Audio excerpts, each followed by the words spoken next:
Hello, my friends. I welcome you to another episode of Aditya Talks. And well, today we are going to do a very interesting interview. We are going to do. We are today we have Mr. Samir, and he is an ecological farming expert and a farmer. He believes in local people, local food wisdom, and local economy built on the wisdom to make farmers more profitable and the major stakeholder of the big food industry. So he believes in farming with nature and creating edible food forest, which is growing fruit crops wild in the forest. So if you want to know more, stay tuned till the end. Welcome to the show, sir. Yeah, thank you. Thank you, Aditya. It's so nice to talk to you. And this is my first interview with the youngest interviewer like you. And you are doing such a marvelous job, Aditya. Yes, sir. Thank you, sir, for those words of wisdom, and thank you. Sir, please tell us why did you leave a cushy government job to pursue your passion for farming? How did it all happen, and what is your why? Okay. Aditya, to answer this question, I just have to go to my childhood, like when I was of your age. And I was living with my parents in a very beautiful place in the northeast region of India, in Arunachal Pradesh called Tawang. It's a whole snow-capped mountains, beautiful terrains, and then beautiful hills, where I grew up and I did my schooling there, as my parents were serving there. And my father was an administrator, and but he had his fingers were very green everywhere he used to go, and we got posted. So we used to have a homestead garden, the home garden where he will be growing lots of food, and he used to make it very beautiful. So as a child, I got attached to that gardening skills of my father, and I was very enjoying to pluck the very purple color grapes, the apple trees in our Yes. homestead garden, plucking apple tree. We had many plants like cashew nuts, and other I remember the winter days when we used to, before the snowfall, we used to dig out the potatoes, and then it's so refreshing when the whole family is involved in digging out the potatoes, and then you take it. So I think that was something which was in my mind, but Aditya, I never had a very stereotypic lifestyle, and I always wanted in my life to take some risk, and I was very adventurous from my childhood.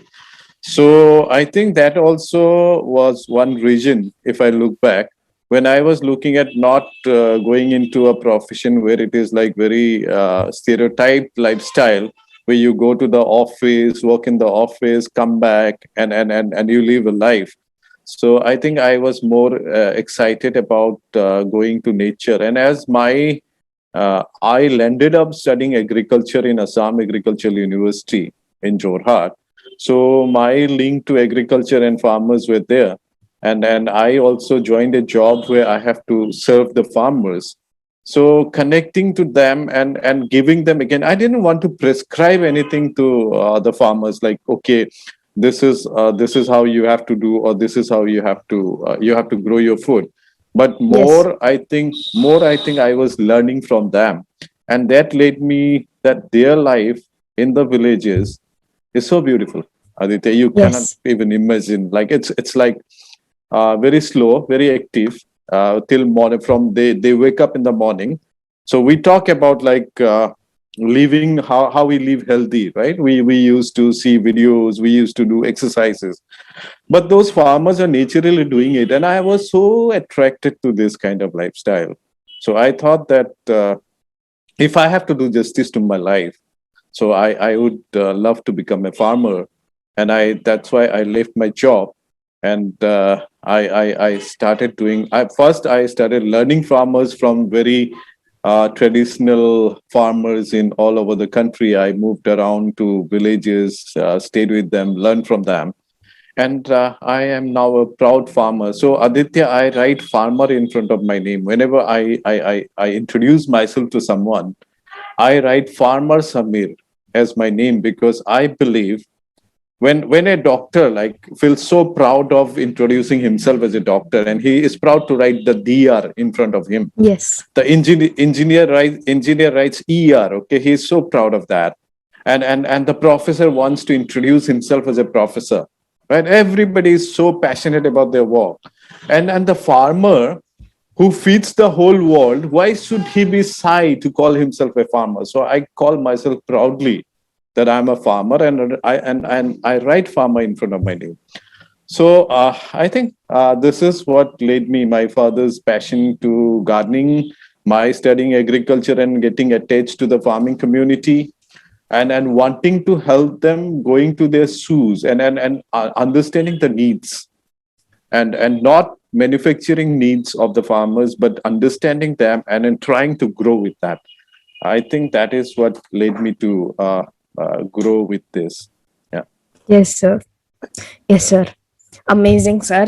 What a story. And you shared some, it was very interesting. And how you you wanted to do something for your passion and you did it. Now, you farmers should always be proud, and you should be proud with the work you do, and you should never be shy, sir. I also learned that from your story. So, sir, please tell us about the concept of compassionate farming.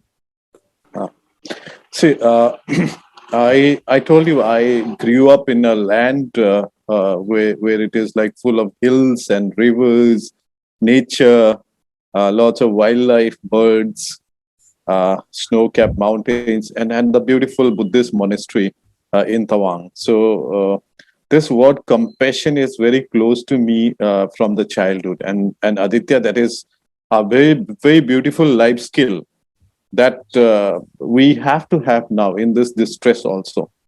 So this whole there is nothing called compassionate farming if you Google or you search in a book. This is which I call my way of farming as compassionate farming. The story behind this is I started to develop a forest into a food forest near Guwahati in a place called Sonapur, which is Guwahati is the biggest city of Northeast India in Assam. And from there, 25 kilometers in a hillock, I established my food forest and my farm. So when I was doing that, so I had learned Aditya agriculture from books, which is like very modern day agriculture. I have Yes. learned agriculture from my very indigenous local farmers in the villages by becoming a backpacker and trying to learn more from nature. So I could learn from them the natural way or the traditional knowledge, wisdom that is there in this very beautiful art and science called agriculture. Agriculture is both beautiful art and a science, right? So I learned about the conventional way of farming, the certified organic way of farming in my books and all the Yes. media things, Google and everything we have, right? But what I learned from my traditional indigenous farmers is a natural way how you mimic nature to grow food. So when I was going to start this food forest, and when I went to this beautiful green hillock, one day I was sitting and I was thinking, if I have to grow food, I have to remove some trees. That's my book teaches me. I have to cut some trees. I have to prepare the Yes. land.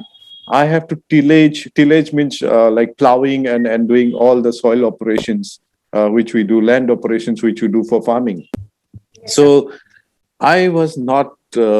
I was conflicting inside. Why should I remove some tree to grow my food crop? And I was thinking, why should I pamper my food crop so much that I just grow food crop in a land and I eliminate everything? So I found that the way I was taught to do agriculture is an art of elimination. It's not an art of coexistence. So I was sitting in my forest and thinking about how to go grow that. Then Yes.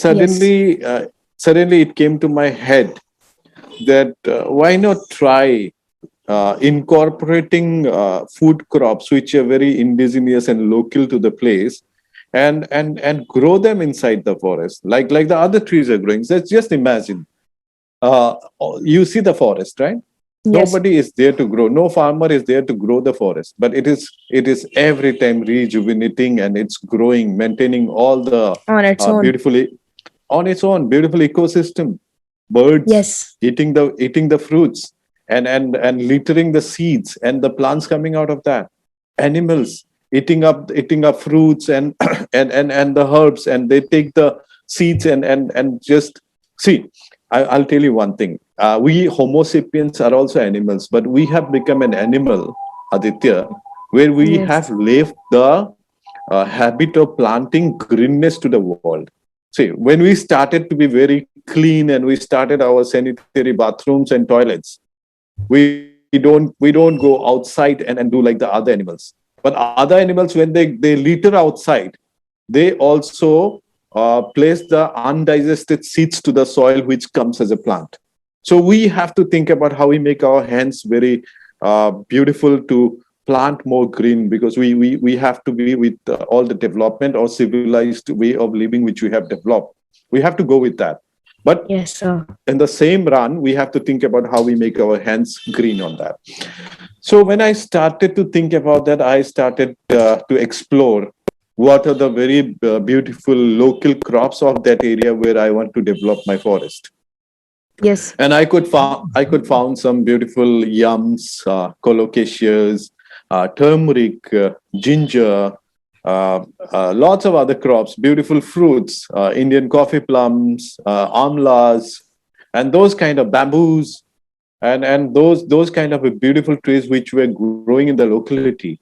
And I started Yes. selecting and collecting their seeds from the, and they were growing wild inside the forest itself. They were also growing wild inside the forest. So I started collecting the seeds and the small saplings which used to come up, and started planting inside the forest, not destroying the forest. Just I took some. I'll give you how this compassionate farming whole terminology came to my head. I just started planting some yams. Yams, this is we call taro, or these are colocasia. Hindi, it is called arbi, right? So we started planting yams inside the forest. And when I was sitting in the forest and walking there, because of too much of urbanization in the nearby areas, too much of concreted buildings coming up nearby the areas, big area of the forest being taken up by the armed forces and the air force to make their bases. So the animals were somehow like they were pushed more deeper into the jungle. So this is a place where it is cut off from the main jungle also, but the vegetations are there. So I wanted to revive. But what my surprise was, I didn't find any animals there. Some birds were there, but I didn't find any animals there in this forest where I was developing. I was walking inside the forest. I go inside. I live in the forest in a bamboo sack, but no animals were there. So when I started planting the yams, one fine morning, a very senior farmer working with me, we worked together. He came rushing to my bamboo sack and he told me, "Okay, Samir, we are losing some yams to some animals. Some animals have come and they have started eating up the yams at night." He was very like surprised, and he was like also like, "What to happen? Our yams are being eaten in the forest. You cannot do farming and all." His idea was that. But Aditya, believe me, somewhere I was so happy thinking about that. Okay, I got some animals to come and eat my yams, right? And when I went inside the forest and I saw these were very beautiful porcupines, which come at night, and they started eating our yams. And following the porcupines, some wild boars also came and they started eating up the yams. And following the boars, now I have so much of leopards coming, and they also are now staying in the forest, right? Deers at night come. I think last month we had a record of a Royal Bengal tiger coming to the food forest when the deer came. So all this made me think about that. Now I am also a part of the food chain, and this is what, and we live together in this forest where we grow together. So my plan as a farmer is to grow more. If I Yes. need if I need 100 yams from the forest, I will grow 500 yams, because my other animals also, they need this. So when I found this, and then we are not disturbing each other. The leopards move around in my farm, but they don't disturb us. They don't attack us. right? We have so much of close encounters. I train so many young people like you in my farm. Even the school children come and stay in my farm, and I take them inside the forest to fill it. And then I thought, this is what is we call compassion. How we Yes. coexist. How the worms are helping me to build up the soil. How the termite is helping to me aerate the soil inside, like how it's giving so much of oxygen inside the soil, how the birds are dispersing more seed, how the Yes. animals are see the rainy days the green grasses grow, winter days the dry leaves fall down, and above that animals come and they litter, and we make beautiful humus in the soil which is called compost, and this gives birth to so much of microorganisms which feed my plants. A natural process is built. We all are similar stakeholders like of the universe. We homo sapiens don't have to think that we are superior and we can rule. We are here to assist nature, not to change nature, Aditya. And that is how I thought this is my concept of compassionate farming. So somebody was asking me, how do you term your farming? It's an ecological farming, or it's a natural farming, or it's a permaculture, or what kind of farming? So I tell him, okay, I don't know this. I am a farmer. I haven't read permaculture. I haven't studied those kind of natural farming concept. I follow Fukuoka on. I have read his book, but I don't know. But I learned from the nature, and what I feel is my model of farming is called compassionate farming, where all the members of the food chain, all the stakeholders of the biosphere live together, and we think about one very important aspect of life, that is life itself, Yes. how it is strong, how it is healthy, and how it is one best way of life now, Aditya, in this world is based on sharing and caring. So that is how this whole concept of compassionate farming came. So it is nothing. If you want to if you want ask me to define it, it is nothing but coexistence and growing food inside the forest with Yes. all the stakeholders in like nobody is. We don't become greedy. We don't transform our needs into greeds. How we control it, and how we grow our healthy healing food for the Yes. whole humanity. Yeah, Yes. Aditya. Yes, that's very interesting, and it's a very interesting term. And you have shared a very interesting story of compassionate farming and sharing the meaning of it. And we should always coexist with nature, sir. I also believe that. Thank you, sir. So everybody should try to help and contribute to the nature as they should, as they can. That is what I believe. And sir, thank you for sharing. Now, Yeah, thank you, please tell Aditya. us. I heard about the term called green commandos, and please tell us what is the concept of it. Green Commandos. So these are all. I believe that I am now 46 years old, and for last 1.5 decade, I have been moving on thinking about how this whole green planet can be made more greener, and when as a farmer, my thought is more on how we don't become so much greedy to take everything. See, Aditya, this is something very like it is somewhat high standard for you, but I just want to tell you it's very simple. Also, if you think till now, we have been living in an economy which is dependent on parasitism. I call it's an economy of parasitism on nature. Everything Yes, we sir. only think about how we take it from nature, right? And what we need in life is an economy of permanence, like where everything is balanced and we go forward together, and that is a permanent solution. It's not manufacturing solution, but Yes. how naturally it is an economy of permanence. So this has to be led by young people like you. So I Yes. was thinking, and I was somewhere. I was working in a very mm, remote village in a state called Nagaland. Have you heard of Nagaland, Aditya? Yes. Yes. Yes, sir. So Nagaland is a very beautiful hilly state of Northeast India, with so many ethnic tribes and ethnic culture, with so much of traditional knowledge, wisdom inside. And as people in this hilly terrain lives with nature, so they have got their own skills of how they live with nature very friendly. So the traditional systems, some traditional systems are very nature friendly, right? So I was working in a very remote village in Nagaland, and that time three young guys who were studying masters in social work, they were doing an internship program with me. They come and volunteer with me. They work, go with me, and they work with me in the villages. So Yes.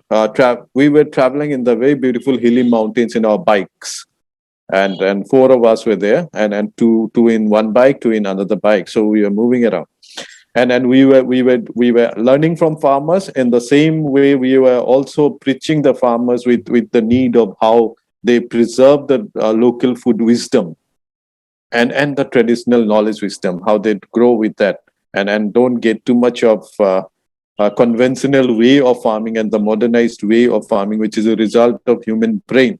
So we were just going and exploring those ideas and sharing our ideas to the farmers. And we spent around 15 days in this remote villages, and it was like the roads were very muddy. I also remember when it was so muddy that even our motorcycle wheel got stuck up, so we have to go and remove the mud from the wheel. It was like commandos, right? The whole work, we felt like it was all commandos, but we were the commandos who were spreading green culture, or how to make more green to the world, right? So I remember this guy Thomas, who was my intern. He was sitting on the other bike, and I was on the other bike, and we were moving in the jig-jag roads of in the hills of Nagaland. And suddenly he was carrying a chart paper holder. You know, we used to have a chart paper holder where we take chart papers for farmers to show them how to do and all. We just use it in Yes. training the farmers. So he was holding it like this in the bike, and suddenly he calls me from the other bike and says, "Sir, how do I look like?" Then suddenly it came off my mouth that, okay, you look like a commando, but a green commando. So that was the start of the term, which I call green commando. So these green commandos are social agripreneurs, which I create them by bringing young people for 3 days. We used to have a 3 days farm for soul camping. We call it farm for soul camping in my food forest.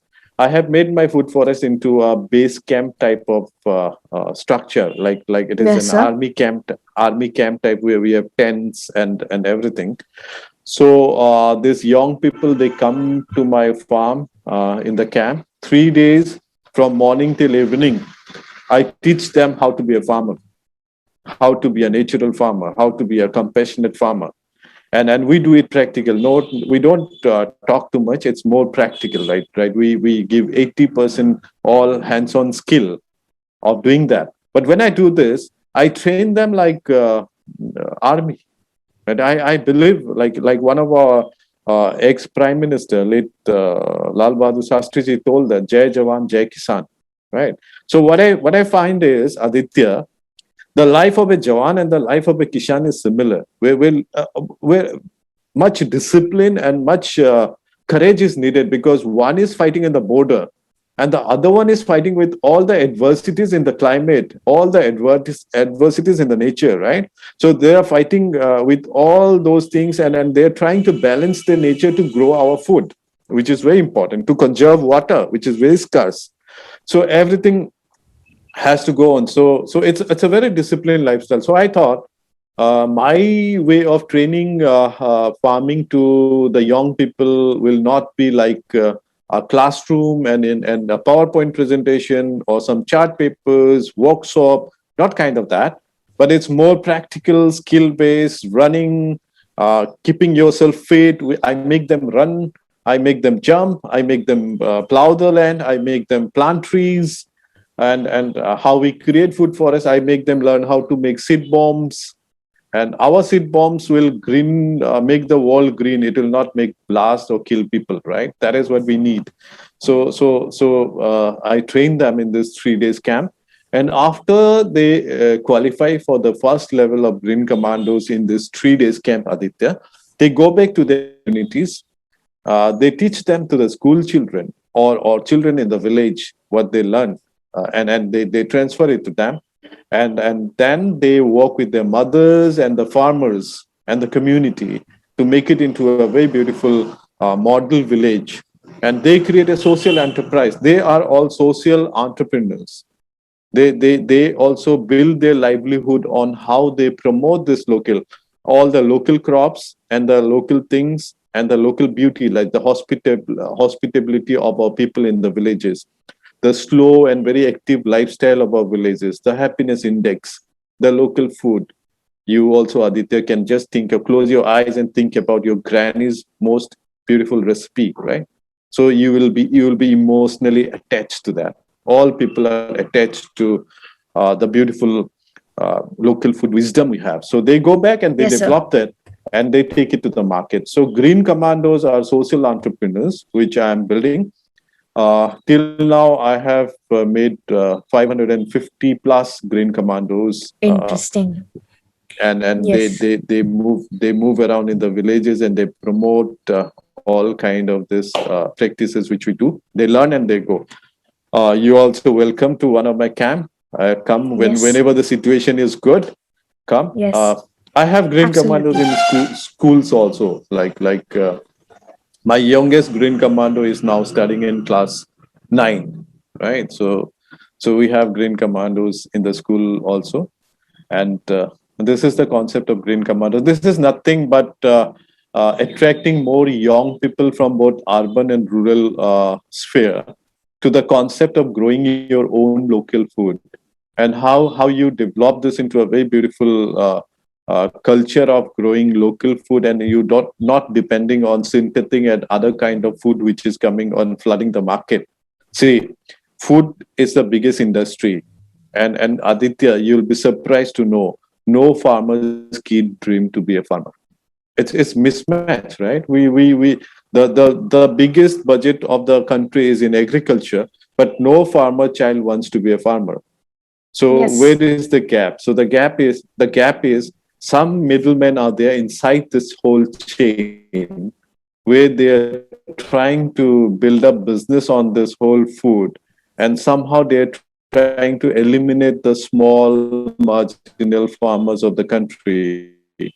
So it's very picture, and they lead all the farmers to a very good permanent development model where they are more dependent on the local seeds, local food, local knowledge, wisdom, local strength, and give you all the healthy healing food the humanity is seeking for. This is the concept of Green Commandos. Okay, sir. Thank you for sharing that, and that is certainly very interesting concept, sir. You have made. Thank you. Well, how can so you said that I am welcome. I can come to your camp. How can anyone, not only me, but some other person also come and Yeah. become green commando? Yeah.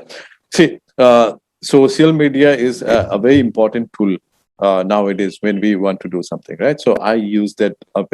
I used it very nicely.